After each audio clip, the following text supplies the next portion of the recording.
तो बच्चों, क्या आपने अपने दोस्तों को कभी ये कहते हुए सुना है कि यार पता नहीं फिजिक्स की मेरे साथ ही क्या दुश्मनी है कि मेरे से क्वेश्चन सॉल्व नहीं होते। या कभी क्वेश्चन सॉल्व करते वक्त आपके मन में आया हो कि यार इस सब्जेक्ट की मेरे साथ ही पता नहीं क्या दुश्मनी है। जबकि जिन क्वेश्चंस में मैं बहुत टाइम से लगा हुआ हूँ, वो क्वेश्चंस जब टीचर के पास लेके जाता हूँ तो वो 5-10 सेकंड के अंदर ही सॉल्व कर देते हैं। या उनके पास जाके जब क्वेश्चन पूछता हूँ तो मुझे कुछ ऐसा चमक जाता है कि क्वेश्चन सॉल्व हो जाता है। बट वही क्वेश्चन जब मैं खुद से ट्राई करना हूं तो वो क्वेश्चन नहीं हो रहा है। अगर आपके साथ भी ये प्रॉब्लम्स है तो आज मैं वही फिजिक्स के 5 एनिमीज के बारे में, एनिमी नंबर 1, 2, 3, 4 और 5, इन पांचों एनिमी के बारे में डिस्कस करने वाला हूं, जिनकी वजह से ज्यादा क्वेश्चंस फिजिक्स के सॉल्व नहीं कर पाते। तो बच्चों, मैं हूं आपका एजुकेटर आदर्श और आप है यूनिवर्स ऑफ फिजिक्स पे, जिसमें मैं नीट और जेई के लिए फिजिक्स को और इंटरेस्टिंग और बच्चों के लिए आसान बनाने की कोशिश कर रहा हूं। अगले 10 मिनट में मैं आपके साथ ये डिस्कस करने वाला हूं कि फिजिक्स के कौन कौन सी ऐसी 5 रुकावटें हैं जिनकी वजह से बच्चों के नंबर नहीं आ रहे हैं, और आप इन रुकावटों को कैसे फाइट कर सकते हैं, कैसे दूर कर सकते हैं। तो चलिए स्टार्ट करते हैं पहले एनिमी के साथ, जो आपकी प्रिपरेशन में सबसे बड़ा दुश्मन है। देखिए, ये है नीट 2025 का क्वेश्चन। इस क्वेश्चन को वीडियो पॉज करके पढ़िए और सोचिए आपके दिमाग में क्या आता है। जब आप इस वीडियो में इस क्वेश्चन को पॉज करके पढ़ेंगे तो पहली बार में हो सकता है कि आपको क्वेश्चन ही ना समझ में आए। और यही है बच्चों हमारा सबसे पहला enemy, the first enemy of a JEE और NEET aspirant. Over the years मैंने बहुत सारे बच्चों को मेंटोर किया है और बहुत सारे बच्चों को फिजिक्स सिखाई भी है। शुरू में जो बच्चे 30 मार्क्स लाने में प्रॉब्लम क्रिएट कर रहे थे, उनके मार्क्स नहीं आ रहे थे, वो पेपर आने आने में 170 से 180 तक स्कोर करने लग गए इन स्ट्रेटजीज को फॉलो करके। ये जो पहला एनिमी है, इसको पहचानना बहुत ज्यादा जरूरी है, जो कि है I don't understand the question. बच्चों, ये एडमिट करने में मैंने बहुत सारे बच्चों को देखा है कि उनको झिझक होती है कि वो क्वेश्चन को ही नहीं समझ पा रहे हैं। वो क्वेश्चन को लेके आते हैं मेरे पास और मैं कुछ नहीं करता हूँ, सिर्फ उस क्वेश्चन को ट्रांसलेट करके बता देता हूँ कि क्वेश्चन में ये पूछा गया है। और आपको पता है, ये ट्रांसलेट कर देने के बाद वो क्वेश्चन आसानी से सॉल्व हो जाता है। जब आप इस क्वेश्चन को पढ़ेंगे तो पहली बार में आपको अगर ये नहीं समझ में आ रहा है कि ये क्वेश्चन एक्चुअली क्या पूछ रहा है और किस कंसेप्ट से जुड़ा हुआ है, तो आपका जो एनिमी है वो यही है, that you don't understand the question enough, और आपको इसके ऊपर प्रैक्टिस करनी पड़ेगी।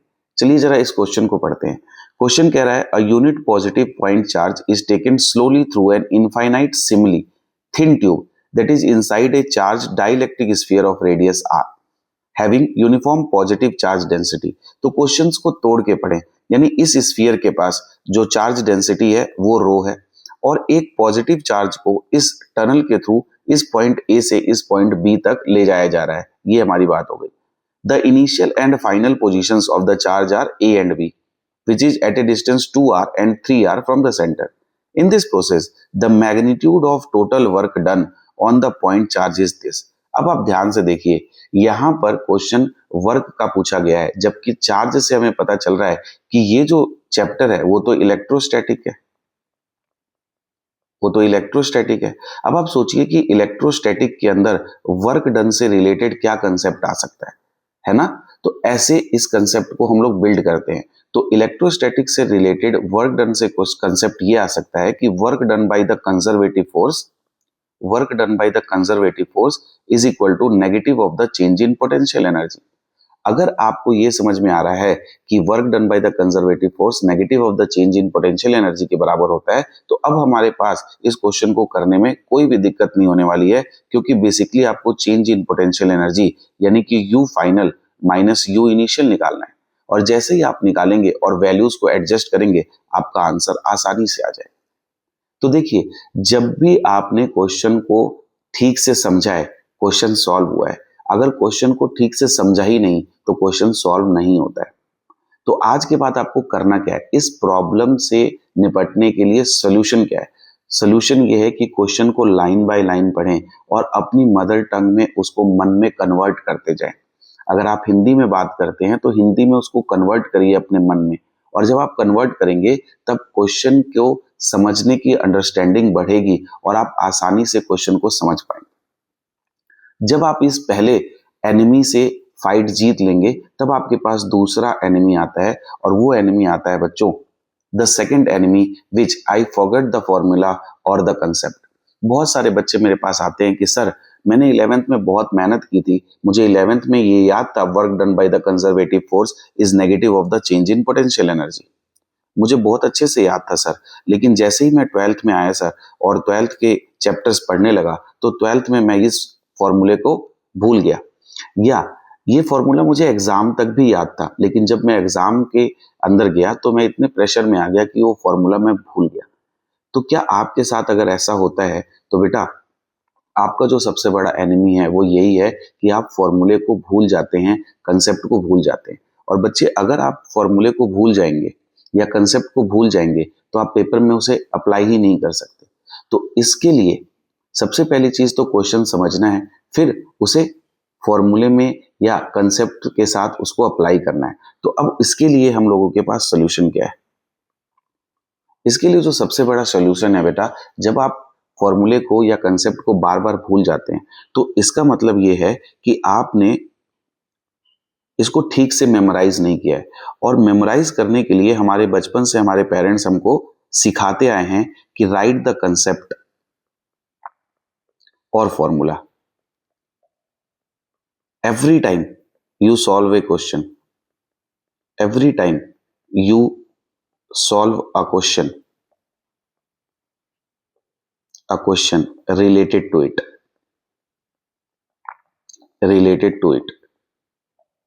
जैसे बच्चों एक एग्जांपल देता हूं मैं। अगर मैं आपसे बोलूंगा कि बेटा there is a object which is at rest and it is started with an acceleration of 5 meter per second square, what is the distance traveled in 2 second? तो आप लोग क्या करेंगे? आप लोग फटाफट लिखेंगे s बराबर U T plus half of A T square, half 5 into T square 4, और ये हमारे पास आ गया 10 मीटर। लेकिन यहाँ पे गड़बड़ क्या हुई? यहाँ पे गड़बड़ ये हुई कि आपने आलस कर लिया और आपने सबसे पहले ये नहीं लिखा कि s बराबर U T plus half of A T square. तो अब क्योंकि ये फॉर्मूला तो आप 9th क्लास से पढ़ रहे हैं और इतनी बार मन में रिपीट हो गया है कि ये भूलता नहीं है ना? लेकिन वही जब आप मोबिलिटी लिखते हैं तो मोबिलिटी क्या होता है? Drift velocity per unit electric field. ये फॉर्मूला आपको नहीं याद रहता है, क्यों? क्योंकि आपने इसको बहुत बार नहीं लिखा है।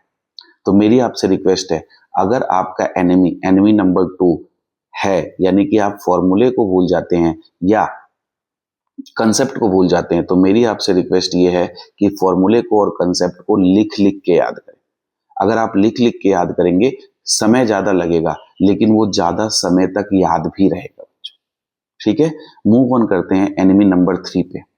और एनिमी नंबर 3 इस समय मेरे हिसाब से 80 to 85% बच्चों का एनिमी है, और वो ये है कि वो यूट्यूब पे सिर्फ वीडियोस देख रहे हैं कि मैं ये क्वेश्चंस कर लूं, मैं ये टॉपिक कर लूं, लेकिन वो कभी भी क्वेश्चंस को बैठ के सॉल्व नहीं करते हैं। So I only watch but I rarely solve.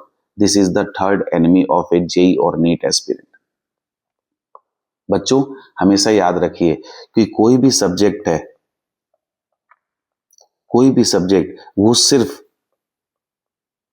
देखने से नहीं आएगा, सिर्फ देखने से नहीं आएगा। आपको क्या करना पड़ेगा? आपको बैठ के क्वेश्चन सॉल्व करने पड़ेंगे। हम क्या करते हैं, हम अपने कोचिंग में या अपने स्कूल में जब टीचर पढ़ा रहा होता है तो भी हम सुन रहे होते हैं और नोट्स बना रहे होते हैं। जब यूट्यूब पे देख रहे हैं तब भी हम सिर्फ सुन रहे हैं। अभी भी आप इस वीडियो को सिर्फ सुन रहे हैं, इसके नोट्स नहीं बना रहे हैं, है ना? तो यही सबसे बड़ी प्रॉब्लम है। हमें लगता है कि जो टॉपिक है वो बार बार देखने से समझ में आ जाता है। नहीं, अगर आपको टॉपिक बार बार देखना पड़ रहा है, बार बार देखना पड़ रहा है, इसका मतलब आपने पहली बार उसको ठीक से नहीं देखा है, यानी कि कंसंट्रेशन प्रॉब्लम है, कंसंट्रेशन प्रॉब्लम। तो अपनी कंसंट्रेशन को आप बिल्ड करिए। अगर आपको टॉपिक को बार बार देखना पड़ रहा है, पहली बार में नहीं समझ में आ रहा है, तो कंसंट्रेशन का इशू है। आई एम श्योर कि बच्चे डम नहीं है जो उनको समझ नहीं आ रहा, लेकिन उनका ध्यान भटक जाता है इधर उधर, इसलिए वो टॉपिक से ही भटक जाते हैं और टॉपिक समझ में नहीं आता है। तो सबसे पहली चीज तो कंसंट्रेशन अपनी बना के रखनी है, और कंसंट्रेशन बनाने के लिए डिस्ट्रैक्शंस को दूर रखना है, डिस्ट्रैक्शंस को मिनिमाइज करना है। जब आप ऐसा करेंगे तो आपकी कंसंट्रेशन बड़ी होगी, और जब कंसंट्रेशन अच्छी होगी तो टॉपिक ज़्यादा देर तक आपको समझ में आएगा, और कम टाइम में समझने पर भी समझ में आ जाएगा। आप समझ रहे हैं मेरी बात? तो अब आपको क्या करना है, टॉपिक को कोशिश करिए कि 1 से 2 में आपको पूरा चैप्टर समझ में आए, 1 से 2 वॉच में टॉपिक की अंडरस्टैंडिंग आ जाए। नहीं तो फिर कैसे होगा? 1 से 2 वॉच में टॉपिक की अंडरस्टैंडिंग आनी जरूरी है। उसके बाद क्या करना है? उसके बाद questions related to topic, questions related to topic, इनको सॉल्व करना है। और बच्चों, अगर आपको इस सब्जेक्ट में महारथी बनना है, इस सब्जेक्ट में आपको क्या लगता है टीचर्स क्यों इतना ज्यादा सॉल्व कर पाते हैं क्वेश्चंस? इसलिए कर पाते हैं बच्चों, क्योंकि टीचर्स लगभग लगभग उस टॉपिक से हजारों क्वेश्चन सॉल्व कर रहे हैं। अब मैं आपको हजारों क्वेश्चन सॉल्व करने के लिए नहीं कह रहा, फिर भी लगभग लगभग 50 से 60 क्वेश्चन हर टॉपिक से आपको सॉल्व करने हैं। जब तक आप ऐसा नहीं करेंगे तो आप ये मत मान के चलिए कि आपको वो टॉपिक आ गया है। फिर आप कितने भी वीडियोस देख लीजिए, टॉपिक आपको नहीं आएगा जब तक 50 से 60 क्वेश्चन एक सिंगल टॉपिक पे, मैं बात कर रहा हूँ चैप्टर की नहीं, सिंगल टॉपिक पे 50 से 60 क्वेश्चन आप सॉल्व नहीं कर लेंगे। और जब आप ऐसा करेंगे तो उस 50 से 60 में काफी वेराइटी भी आपको मिल जाएगी, और आपके जो क्वेश्चंस है वो बहुत से टाइप्स के क्वेश्चंस वो सॉल्व हो जाएंगे, और आपको अंडरस्टैंडिंग डेवलप हो जाएगी। चौथी चीज जो इसमें करनी है वो PYQ सॉल्व करना है। जब आप PYQ सॉल्व करेंगे बच्चों, तो आपको एग्जाम के लेवल की भी अंडरस्टैंडिंग होगी। आपको समझ में आएगा कि एग्जाम की डिमांड क्या है, एग्जाम आपसे क्या पूछना चाहता है। और जब आपको पता चलेगा कि एग्जाम आपसे ये पूछना चाहता है तो आप उस हिसाब से प्रिपेयर कर पाएंगे। तो आपका अगर ये थर्ड एनिमी है तो इस एनिमी को इस तरीके से आप दूर कर सकते हैं। फोर्थ एनिमी है बच्चों, टू मच मटेरियल। आपने देखा होगा कि आपके दोस्तों के पास भी बहुत सारे रिसोर्सेज है, मेनी रिसोर्सेज। जो लोग बहुत सारे रिसोर्सेज इकट्ठा करते हैं वो अननेसेसरी प्रेशर डेवलप करते हैं। अननेसेसरी, अननेसेसरी की स्पेलिंग मेरी गलत है थोड़ी सी, तो हम इसको फिर से लिखते हैं अननेसेसरी। ठीक है, अब आई डोंट नो सही है कि नहीं, देख लेना आप लोग। तो अननेसेसरी प्रेशर डेवलप हो रहा है। क्यों हो रहा है बेटा? क्योंकि सपोज करो कि आपने बहुत सारे बुक्स का अंबार लगा लिया, ठीक है। अब अंबार तो लगा लिया, लेकिन जब आप सॉल्व करने गए तो आपसे पहली ही बुक सॉल्व नहीं हुई, और आपको टेबल पे दिख रहा है कि आपने तो बहुत सारी बुक्स रखी हुई हैं। और फिर दिमाग क्या बोलेगा? फिर दिमाग ये बोलेगा कि मेरे से एक भी सॉल्व नहीं हो रही है। जबकि सच्चाई ये है कि इट इज ऑलवेज बेटर, हमेशा याद रखिए, मेरे सर कहा करते थे, always better to read, to read one book 10 times than to read, to read 10 books 1 time। ठीक है। और आपको पता है मैंने जेई क्रैक किया था 2011 में, मैंने सिर्फ एक ही बुक पढ़ी थी, SCB, और उसी से क्रैक हो गया था। हमारे सर हमेशा कहते थे, उनसे पूछो कि सर कुछ और पढ़ ले, बोलते थे नहीं, सिर्फ बुक पढ़ो, SCB पढ़ो, मेरे नोट्स पढ़ो, क्वेश्चन सॉल्व करो, नहीं हो तो मेरे पास लेके आए। आई एम श्योर आपके टीचर्स भी यही कहते होंगे। तो उनके नोट्स पढ़िए, अपने टीचर्स पे ट्रस्ट करिए। जिस भी टीचर से आप पढ़ रहे हैं वो वर्ल्ड क्लास टीचर है, वो आपको सही पढ़ा रहे हैं, उनसे पढ़िए, उनके नोट्स पढ़िए, बार बार इधर उधर मटेरियल पे मत भागिए। There are lots of material, लेकिन आप कितना सॉल्व कर लेंगे? एक ही मटेरियल को ज्यादा टाइम सॉल्व करिए, उससे कंसेप्ट भी बिल्ड होगा और कॉन्फिडेंस भी बिल्ड होगा। फिफ्थ और सबसे बड़ा, इनकंसिस्टेंसी। बच्चों हमेशा याद रखिए, दुनिया उसको याद रखिए जो कंसिस्टेंट होता है। विराट कोहली को इसीलिए याद रखा जाता है क्योंकि वो हर मैच में सेंचुरी मार रहा है, एक बार सेंचुरी नहीं मार रहा है ना। तो consistency is the most important की इन योर प्रिपरेशन। कंसिस्टेंट रहना। आप एक दिन 10 घंटे पढ़ लें और फिर अगले 2 दिन पढ़े ही नहीं, इस बात की कोई सेंस नहीं है। जबकि अगर आप तीनों दिन 6-6 घंटे पढ़ लें तो आप देख सकते हैं कि कितनी अच्छी कंसिस्टेंसी, ज़्यादा टाइम और कम एफर्ट में काम हो रहा है। कंसिस्टेंट रहना बहुत जरूरी है। 3 चीज़ों के अंदर कंसिस्टेंट रहना है। पहला, अपनी क्लासेस के अंदर अपनी क्लासेस नहीं मिस करनी है। Do not miss your classes. आप जहां पे भी पढ़ रहे हैं अपनी क्लासेस मिस नहीं करिए। रिवीजन, रिवाइज करते रहिए। रिवाइज अगर आप नहीं करेंगे तो फिर आपको चीजें याद नहीं रहेगी। एनिमी नंबर 2 सामने आ जाएगा। You forget the formula and the concept. And तीसरी चीज जो है आपकी, वो है प्रैक्टिस और क्वेश्चन सॉल्विंग। इसी में मैं टेस्ट को भी इंक्लूड कर रहा हूँ। टेस्ट से कई लोग जी चुराते हैं, उन्हें लगता है कि मेरी आज प्रिपरेशन नहीं है। आपको क्या लगता है आपकी कभी भी प्रिपरेशन इनफ हो पाएगी?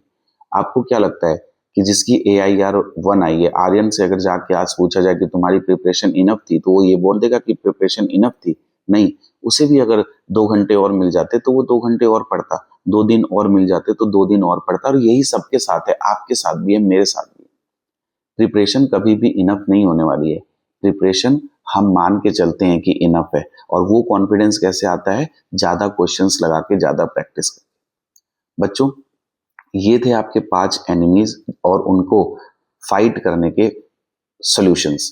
तो अगर आपको ये वीडियो अच्छी लगी है तो वीडियो को अपने दोस्तों तक भी, जो कि फिजिक्स में स्ट्रगल कर रहे हैं, उन तक जरूर पहुंचाएं। ये मेरा चैनल जो मैंने बनाया है, ये चैनल न्यू है, इसे सपोर्ट करें ताकि मैं आपके पास ऐसे ही और भी इम्पोर्टेंट चीजें ला सकूं। चैनल को सब्सक्राइब करें और कमेंट सेक्शन में जरूर बताएं कि आपका एनिमी कौन सा है और आप उससे कैसे फाइट कर रहे हैं। अगली वीडियो में मिलेंगे बच्चों, तब तक के लिए हैव अ ग्रेट डे।